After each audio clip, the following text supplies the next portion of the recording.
Episode 528। Anika के modern विचार।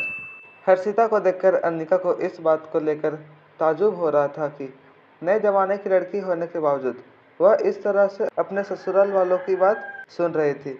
सुगंधा की बातें जितनी कड़वी थी उतनी जहरीले भी थी, मगर अनिका नहीं जानती थी कि अब तक सुगंधा ने अपनी जहरीली बातें की शुरुआत भी नहीं की थी। सुगंधा ने अपनी बहू हर्षिता को और अपनी नज़रें घुमाते हुए कहा, जरा सीखो इस अनिका से। रोहित के साथ उसका रिश्ता होने वाला है, मगर आज अपनी आंखों से उसने रोहित की किसी और औरत के साथ बने संबंध से हुए बेटे को देखा है। जरा तुम भी समझदारी दिखाओ।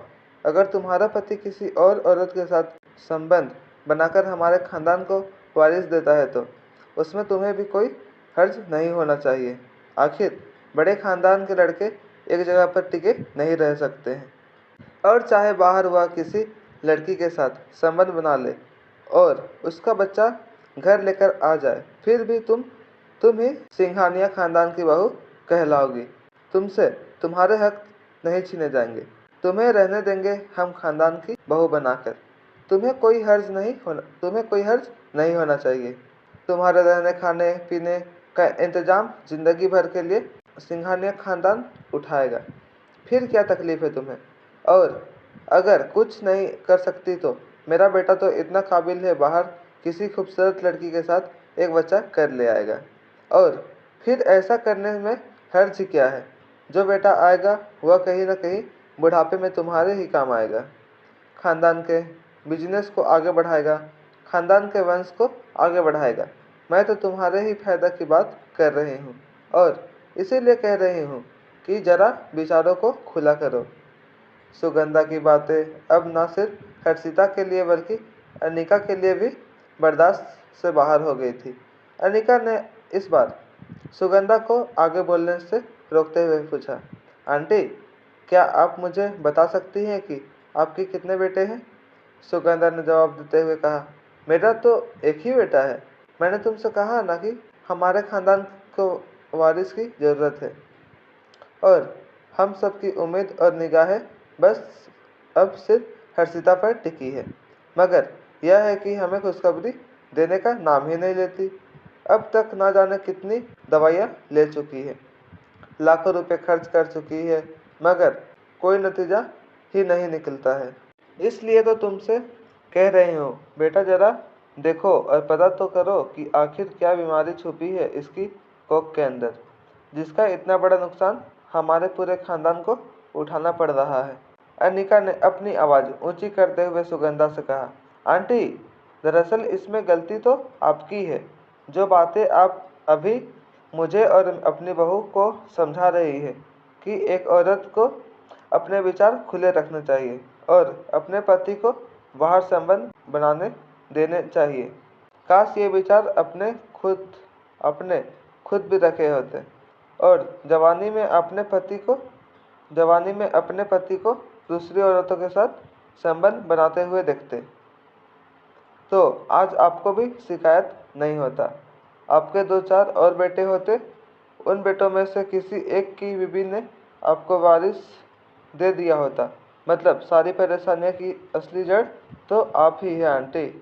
दादी माँ जान चुकी थी कि अनिका को सुगंधा की बातें और उसका बर्ताव बिल्कुल पसंद नहीं आ रहा था।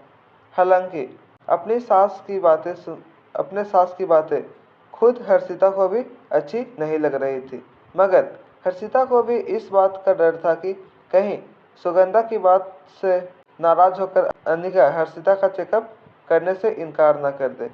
हर्षिता ने काफ़ी लोगों से सुन रखा था कि अनिका न सिर्फ मॉडर्न मेडिसिन की एक बेहतरीन डॉक्टर थी, बल्कि वह डॉक्टर वांगा पट्टू की शिष्य होने के नाते आयुर्वेदिक और ट्रेडिशनल मेडिसिन के बारे में भी काफ़ी जानकारी रखती थी। और यह बात तो सभी जानते थे कि अक्सर ऐसी प्रॉब्लम्स का इलाज कहीं न कहीं आयुर्वेद और ट्रेडिशनल मेडिसिन से ही जुड़ा हुआ होता है। इससे पहले कि सिचुएशन ज़्यादा बिगड़ जाती और सुगंधा की बातें से नाराज होकर अनिका कमरे से बाहर निकल जाती, व्हीलचेयर पर बैठी दादी माँ ने सुगंधा को डांट लगाते हुए कहा, अब बस करो सुगंधा, यह मत भूलो कि तुम इस वक्त मेरे घर में मौजूद हो। इस तरह की बात करना तुम्हें शोभा नहीं देता। तुम खुद एक औरत हो। ऐसे मामलों में सब्र सब्र से काम लेना चाहिए। सुगंधा को डांट लगाने के बाद दादी माँ ने अनिका की ओर देखकर मुस्कुराते हुए कहा। अनिका से पूछा, बेटा अनिका, क्या तुम एक बार इस बच्ची को चेकअप करके बता सकती हो कि आखिर प्रॉब्लम कहाँ हो रही है? दादी माँ की फटकार सुनकर सुगंधा ठीक दादी माँ के बगल में आकर बैठ गई। वह अभी भी अनिका से कुछ कहना चाहती थी, मगर दादी माँ ने इशारे से सुगंधा को ऐसा करने से रोक लिया। अनिका भी अच्छी तरह जानती थी कि कहीं न कहीं हर्षिता भी चाहती थी कि अनिका उसका चेकअप करके बताए कि आखिर वह माँ क्यों नहीं बन पा रही थी। हालांकि सुगंधा का बर्ताव देखने के बाद अनिका एक पल के लिए भी सुगंधा की मौजूदगी बर्दाश्त नहीं कर सकती थी। मगर उसी वक्त उसे रोहित की कही हुई उस बात का ख्याल आया कि आर्यन और हर्षिता को एक दूसरे से कितने लगाव था। अनिका को हर्षिता के लिए सॉफ्ट कॉर्नर जरूर था और अनिका के बस में अगर हो तो वह जरूर हर्षिता की मदद करना चाहती थी।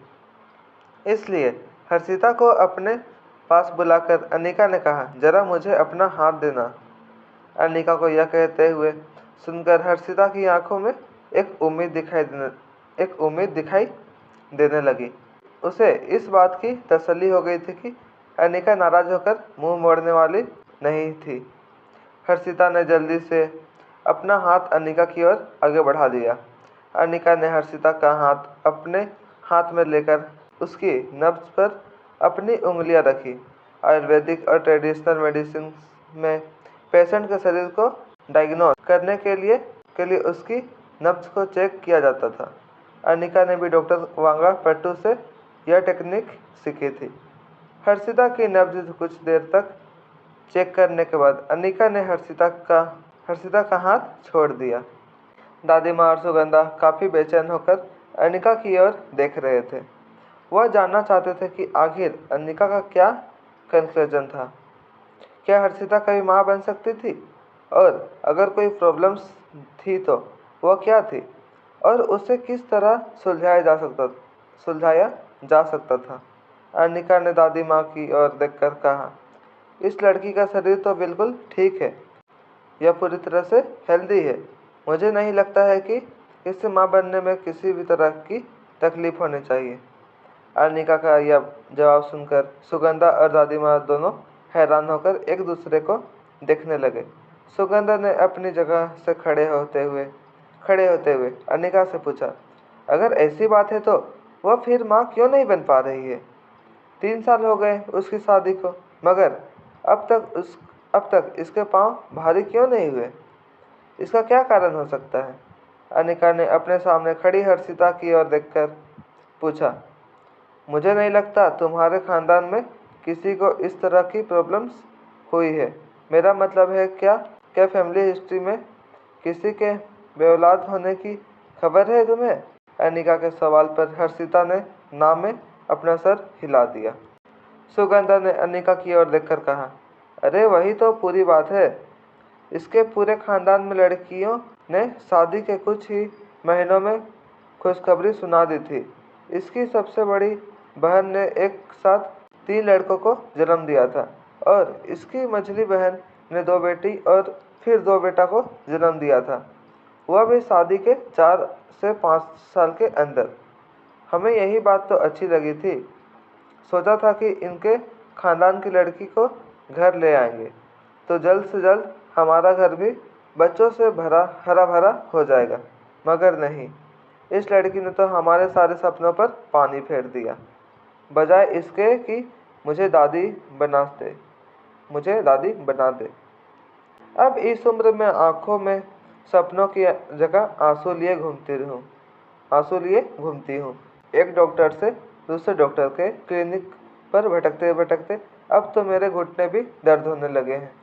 मगर यह लड़की खुशखबरी सुनाने का नाम ही नहीं लेती। दरअसल जब हर्षिता की शादी सिंघानिया परिवार में हुई थी तब शुरुआत 1 साल तो सास बहू के बीच काफ़ी अच्छे संबंध बने रहे। सुगंधा बस दिन रात यही प्रार्थना करती थी कि जल्द से जल्द हर्षिता उसे दादी बनाने की खुशखबरी सुनाए। मगर वक्त बीतता गया और सुगंधा की बेसब्री भी बढ़ती रही। धीरे धीरे वक्त के साथ साथ सुगंधा का हर्षिता के साथ बर्ताव भी बदलता गया। वह कभी उसे डांट फटकार लगाकर लोगों के दिए हुए सुझाव फॉलो करने को कहती, कभी उठपटांग चीज़ें खिलाती तो कभी अलग अलग प्रकार की एक्सरसाइज करने को कहती। मगर इन सब के बावजूद जब कोई रिजल्ट नहीं आया तब हर्षिता के सर पर तो जैसे आसमान टूट पड़ा। सुगंधा उसके साथ काफ़ी बुरा बर्ताव करने लगी थी। लोगों के सामने कभी भी उसकी इंसल्ट कर देती। तरह तरह के ताने देना तो काफ़ी आम बात हो गया था। हर्षिता यह सब कुछ बर्दाश्त कर लेती थी क्योंकि कहीं न कहीं वो ये बात जानती थी कि वह सुगंधा को और परिवार वालों को वह सुख नहीं दे पा रही थी, जिसकी वजह से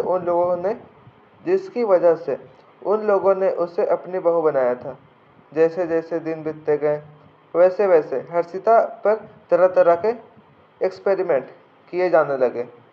खाने पीने से लेकर अलग अलग दवाइयाँ तक हर्षिता के पूरे शरीर को जैसे एक एक्सपेरिमेंट करने की लेबोरेटरी बना दिया गया था। अलग अलग प्रकार के इंजेक्शन, काफ़ी दर्दनाक एक्सरसाइज और खाने पीने में तरह तरह के रिस्ट्रिक्शन डालकर हर्षिता को फिजिकली और मेंटली ही तोड़ दिया गया था। हर्षिता अभी यह सब कुछ सोच ही रही थी कि अनिका ने सुगंधा की ओर देखकर कहा, शायद आप एक बात भूल रही हैं। बच्चा पैदा करने के लिए सिर्फ एक औरत नहीं जिम्मेदार होती है। हमें उसके पार्टनर की हेल्थ का भी चेकअप करना चाहिए, तभी पता लगेगा कि आखिर असली वजह क्या है। अनिका की यह बात सुनते ही सुगंधा की आंखें गुस्से से लाल होने लगी थी। सुगंधा ने अनिका की इस बात को खानदान के ईगो पर ले लिया था। इसे वह न सिर्फ अपने बेटे की बल्कि पूरे परिवार की इंसल्ट समझ रही थी। सुगंधा ने अपनी आवाज़ को और ऊंचा करते हुए अनिका से कहा, तुम कहना क्या चाहती हो? तुम इस लड़की के बचाव में बोलने के लिए मेरे बेटे पर इस तरह के इल्ज़ाम लगा रही हो? क्या तुम यह कहना चाहती हो कि मेरा बेटा इसे बच्चा नहीं दे सकता? तुम बिल्कुल गलत हो। जो भी प्रॉब्लम्स है वह इस लड़की के अंदर है। तुम इसकी ठीक से जांच करो और पता करो यह क्या छुपा रही है हमसे। दरअसल पिछले कई महीनों में यही बात हर्षिता ने भी अपने घर वालों से कही थी, मगर जब भी हर्षिता ने अपने पति को डॉक्टर के पास ले जाना चाहा, सुगंधा ने उसे ऐसा करने से रोक लिया। सुगंधा ने हमेशा ही हर्षिता को कहा था, बच्चा देना सिर्फ औरत के हाथ में होता है। मर्दों का क्या है? उनके शरीर में बच्चा नहीं ठहरता। बच्चा ठहरता है औरत के शरीर में, और जरूर उसी के शरीर में कोई प्रॉब्लम्स होगा, इसलिए वह माँ नहीं बन पा रही है। हर्षिता ने अपने पति से भी कई बार रिक्वेस्ट की थी कि वह एक बार अपने साथ डॉक्टर का चेकअप करवा ले ताकि सही वजह का पता चले, मगर हर्षिता के पति ने हर बार उसे यह कहकर टाल दिया था कि उससे शादी करने से पहले उसके एक लड़की के साथ संबंध थे जो उसके बच्चों की मां बनने वाली थी, मगर क्योंकि उसका खानदान सिंघानिया परिवार की बराबरी का नहीं था, इसलिए वह उसके साथ शादी नहीं कर पाया। और इसका मतलब साफ था कि खामी हर्षिता के पति में नहीं था, जो भी खामी था वह हर्षिता में थी। इस बार जब अनिका ने दादी माँ के सामने यह बात निकाली तो हर्षिता ने फिर से हिम्मत करते हुए अपनी सास से कहा, देखिए, अब तो अनिका जी भी कह रही है, आप इनकी बात मान क्यों नहीं लेते? मैंने इनके बारे में काफ़ी सुन रखा है। यह हमारा इलाज कर सकती है। डॉक्टर वांगापट्टू के बारे में तो हम सभी ने सुन रखा है। इन्होंने उनसे ही शिक्षा ली है। हो सकता है कि अगर यह हम दोनों का एक साथ चेकअप कर ले तो असली वजह का पता चले, और अगर उनमें कोई खामी है तो मुझे लगता है अनिका जी बहुत जल्दी प्रॉब्लम सॉल्व कर सकती है। इस परेशानी का जड़ से मिटाने के लिए परेशानी की तह तक जाना बहुत ज़रूरी है। जब हर्षिता ने यह बात सबके सामने कही तो सुगंधा के गुस्से का ठिकाना नहीं रहा। सुगंधा ने सबके सामने हर्षिता को डांट लगाते हुए कहा, चुप करो, अपनी कमजोरी और अपनी मनहूसियत का बोझ मेरे बेटे के कंधे पर मत डालो। खुद की कमजोरी छुपाने के लिए तुम मेरे बेटे को कमजोर साबित करने पर तुली हुई हो। मेरे बेटे में कोई प्रॉब्लम्स नहीं है, और अगर तुम्हारे शरीर में जो कमजोरी है उस बात का पता नहीं चल पा रहा है तो मुझे लगता है कि तुम्हें मेरे बेटे के साथ रिश्ता तोड़ देना चाहिए, ताकि हम किसी ऐसी लड़की के साथ उसकी शादी करवा सके जो हमें हमारे खानदान को वारिस कर सके। तो क्या हुआ इसका आगे? नेक्स्ट एपिसोड देखने के लिए चैनल को सब्सक्राइब करें। Thanks for watching.